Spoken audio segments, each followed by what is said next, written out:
consider him to be complicit in the deadly O2 Gujarat riots that lowball about 1,000 people died.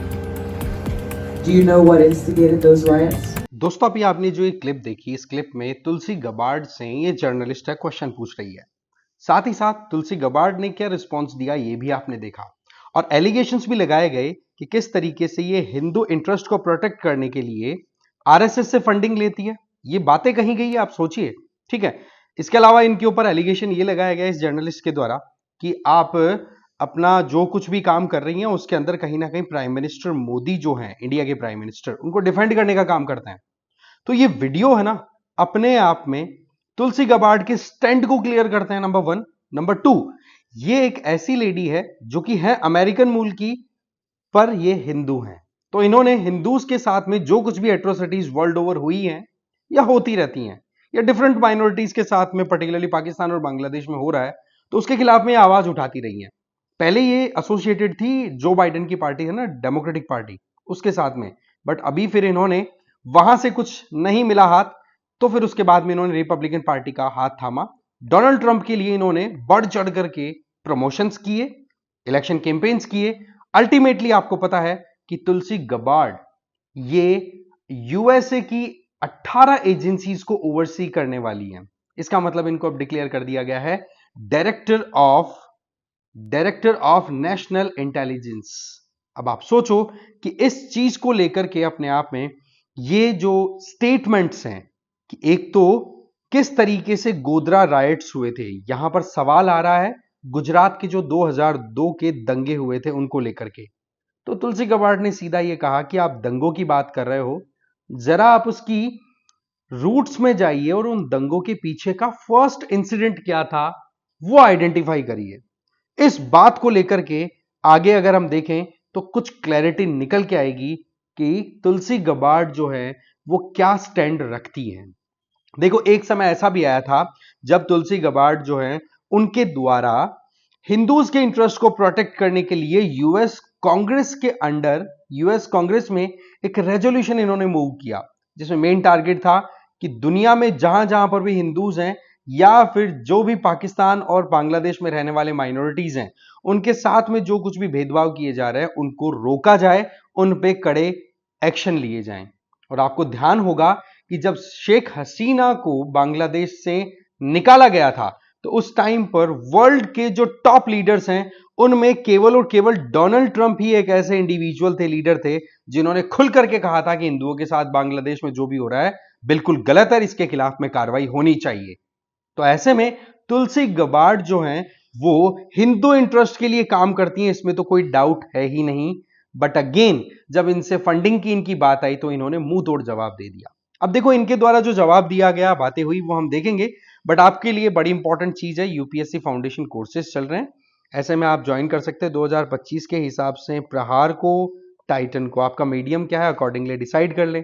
2026 के लिए भी संकल्प और Titan आपके चल रहे हैं, रेट आपकी 8,000 रुपए मात्र।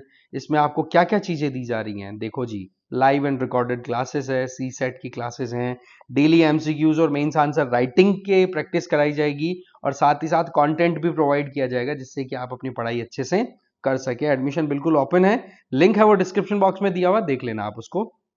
तो बात कुछ ऐसी है कि जब से डोनाल्ड ट्रंप ने तुलसी गबार्ड को इंटेलिजेंस चीफ के तौर पे डिक्लेयर किया है, अनाउंस कर दिया है कि हाँ जी इंटेल चीफ यूएसए में तुलसी गबार्ड रहने वाली हैं, तब से लगातार तुलसी गबार्ड न्यूज में बनी हुई है।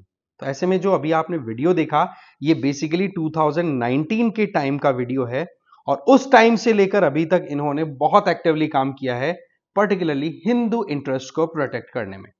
ठीक है, तो इस बात को लेकर के बहुत सारे ऑब्जेक्शंस भी होते हैं, बट अगेन इनके द्वारा उस जर्नलिस्ट को जो बात कही गई वो वाकई में टू द पॉइंट थी। जर्नलिस्ट में इन पे एलिगेशन लगाया, नंबर 1, कि आप प्राइम मिनिस्टर मोदी की इमेज को ठीक करने की कोशिश कर रहे हैं यूएसए में, जबकि 2002 के दंगों की वजह से, क्योंकि उस टाइम पर आज के prime minister of India chief minister of Gujarat हुआ करते थे, उनके टाइम पर वहां दंगे हुए थे।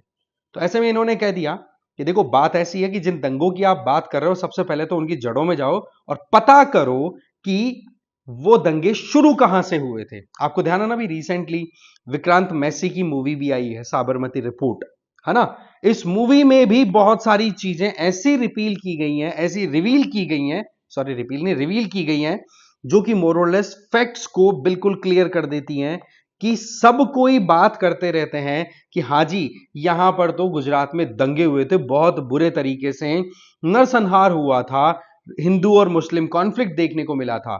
बट उसके पहले की जो जड़ थी वो क्या थी, उसी बात को यहां पर तुलसी गबार्ड ने हाईलाइट कर दिया कि देखो, जब राम मंदिर से कार सेवक जो थे अयोध्या से गुजरात पहुंच रहे थे, तब साबरमती एक्सप्रेस को रोका गया एलिजिडली, और सुप्रीम कोर्ट ने भी यह बात मानी कि कहीं ना कहीं वहां पर एक कॉन्स्पिरेसी प्लान थी और उसी के तहत वो आग लगी या लगाई गई। तो ऐसे में तुलसी गबार्ड एकदम अपनी बातों में बिल्कुल क्लियर है, और इस बात को लेकर के आज देखो 2019 का ये वीडियो वायरल हो रहा है, क्योंकि यहां पर इस तरीके से अमेरिका में एक अच्छी पोजीशन में बैठ करके आप हिंदूज के लिए अगर बात कर रहे हैं तो यह बात मोर और लेस बियॉन्ड एक्सपेक्टेशन कंसीडर की जाती है। इनके ऊपर एलिगेशन ये लगाए गए कि आप प्राइम मिनिस्टर मोदी के लिए एक डिफेंडर का काम करती हैं। इन्होंने बोला कि आपके पास एविडेंस क्या है। इनके ऊपर एलिगेशन लगे कि आपको आरएसएस की फंडिंग आती है, तो इन्होंने साफ साफ ये कह दिया कि देखो जो भी एलिगेशंस आप मुझ पे लगा रहे हो वो बहुत ही ज्यादा सीरियस कैटेगरी के हैं। क्या आपके पास में फैक्ट्स हैं जो इसको साबित कर दें कि हाँ जी जो आप बोल रही हैं वो बात सही है? अगर फैक्ट्स नहीं है तो किसी के ऊपर आप इस तरीके से इल्जाम नहीं लगा सकते। अब यहां पर बात आती है कि फिर ये इलेक्शन कैंपेन के टाइम पे इतना पैसा खर्च करती हैं, तो जर्नलिस्ट ने जो सवाल पूछा उसका क्या जवाब है? तो बात इनके द्वारा साफ साफ कर दी गई कि जो अमेरिकन सिटीजन्स हैं वो ही मुझे फंडिंग देते हैं, मैं उन्हीं के लिए काम करती हूं, और अमेरिका के इंटरेस्ट में जो कुछ भी होगा मैं वो काम करने से बिल्कुल भी पीछे नहीं जाऊंगी। आप देखिए कि इनके द्वारा जो स्टेटमेंट दिया गया उसको अगर मैं पढ़ के बताऊं तो इनके द्वारा यह कहा गया, do you know what instigated those rights? ये बात कहना अमेरिका में बहुत बड़ी बात है अपने आप में। मैं आपको खुद बताता हूं, एक समय ऐसा था जब प्राइम मिनिस्टर मोदी जी को आप कहते हो वीजा तक अलोकेट नहीं किया जाता था। मैं बताता हूं मनमोहन सिंह जी की सरकार के टाइम पे बहुत बार कोशिश की थी मोदी जी ने अप्लाई करने की कि हाँ भाई यूएसए की विजिट हो जाए, बट गुजरात दंगों के चलते उनके ऊपर एक इस तरीके का एक टैग ऐड कर दिया जिसके चलते उनको कभी भी वीजा भी इशू नहीं किया गया। वैसे तुलसी गबार्ड देखो, मैंने कहा आपको ये ओरिजिनली है कहां से, यूएसए से, बट इनके द्वारा हिंदूज को और जो भी माइनॉरिटीज है पाकिस्तान बांग्लादेश में उनकी प्रोटेक्शन के लिए बहुत आवाजें उठाई इन्होंने। ठीक है, पाकिस्तानी आर्मी को भी इन्होंने रिकॉल किया जब इन्होंने साफ साफ कहा कि आज के 50 साल पहले पाकिस्तानी आर्मी ने आज के बांग्लादेश और आज के पाकिस्तान में हिंदूज और बाकी माइनॉरिटीज के साथ में जो एट्रोसिटीज की थी वो आज भी खत्म नहीं हो रही हैं और ये लगातार बना हुआ है। और इसी बात को लेकर के सोशल मीडिया पे एक तहलका सा मचा हुआ है, और जो साबरमती वाला मामला है वो साबरमती रिपोर्ट्स के चलते भी कहीं ना कहीं हाईलाइट एक बार फिर से हो गया। बट अगेन ये चीज आपको भी समझनी होगी, हमें भी समझनी होगी कि किसी दंगे के पीछे कोई ना कोई कारण होता है, और उस दंगे के पीछे जो फैक्ट्स हैं वो अगर रिवील हो रही हैं तो उनको समझने की जरूरत है। और वही बात यहां पर तुलसी गबार्ड ने अपने स्टेटमेंट के थ्रू साफ साफ दे दिया। शेख हसीना जब जैसे ही निकली ना, तो बांग्लादेश में माइनॉरिटीज के साथ जो कुछ भी हो रहा था उसमें तुलसी गबार्ड बिल्कुल ओपनली आई थी बाहर। बोला उन्होंने कि भाई हिंदूज के साथ में जो कुछ भी हो रहा है वो गलत है। आप खुद देखिए कि हमारे यहां पर जो लीडर्स हैं वो आवाज नहीं उठा पाते, जबकि वहां से ही आवाज उठ करके आई। वही बात है कि इनको पहले इतना स्पेस नहीं मिल पा रहा था कि हाँ जी जो बाइडन के अंडर में रहते हुए, वैसे देखा जाए तो ये प्रेसिडेंशियल कैंडिडेट थी। इन्होंने जो बाइडन का जब नॉमिनेशन फाइनल हो गया था कि हाँ जी जो बाइडन 2019 के इलेक्शंस में as a president candidate participate करेंगे डेमोक्रेट्स की तरफ से, तो इन्होंने विड्रॉ कर लिया था। बट इनको फिर बाद में प्रॉपर स्पेस नहीं मिला। हिंदूज के मामले में जब इन्होंने अपनी आवाजें उठाई तो इनको आउट करने की बात कर दी गई, तो फिर इन्होंने रिपब्लिकन पार्टी में अपना एक तरीके से एंट्री ली, डोनाल्ड ट्रंप को सपोर्ट दिया, और आज देखो क्या पॉपुलैरिटी इन्होंने गेन की है। तो इस तरीके से तुलसी गबार्ड जो है वो एक हाईलाइटेड आइकॉन बन चुकी हैं, और इसी बात को लेकर के ये वीडियो जो 2019 का है वो वायरल हो रहा है, राइट।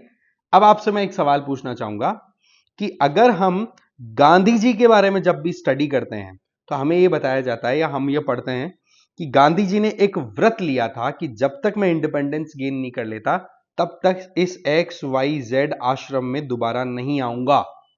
ठीक है, दांडी यात्रा जहां से शुरू की थी तब की बात है।